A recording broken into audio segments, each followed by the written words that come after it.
There was once this blind girl who hated herself just because she was blind. I mean, she hated everybody except her loving boyfriend. And she told her boyfriend that if her sight was ever restored, she would marry him.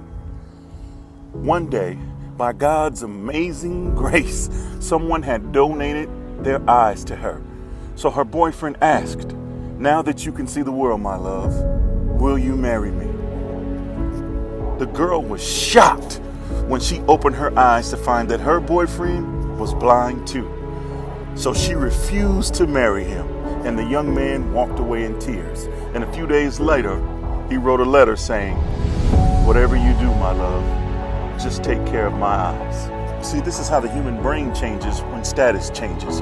So always remember, eat with those who once starved with you and ride with those who once walked with you. As a parent, when you pick up your child, that is a spiritual transaction. Why? Because now when you pick up your child, that child gets to see life from your perspective. And as a parent, that is your job. Because ever since you met that child, on day one in the delivery room, what did you do? You picked them up. When that child would awake every morning in that crib, what did you do? You picked them up. When that child would cry, you picked them up for comfort. When that child would hunger, you picked them up to feed. When that child had to get from point A to point B, you picked them up to get them there. And as they venture off into adolescence and adulthood, your job does not change as a parent. It is still your duty to pick them up. And no, you may not be able to pick them up physically anymore. Now is the time to pick them up emotionally. So when life throws them a curveball, you got to be there to pick them up. When they make a bad decision in life, you have to pick them up.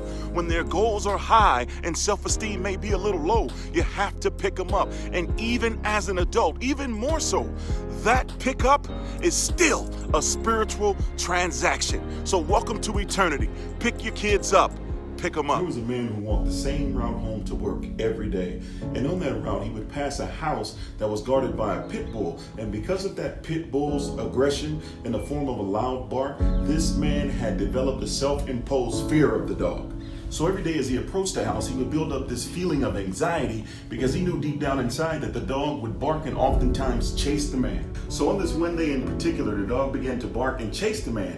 And as the man was running, he fell. But fortunately, he fell by a pile of rocks. So the man picked up a big rock, and as he threatened to throw the rock at the dog stopped, opened his mouth, and he had no teeth. How many of us are running from things on a day-to-day basis that actually have no teeth? These things that we have created in our mind and over time sustained and actually surrendered control to.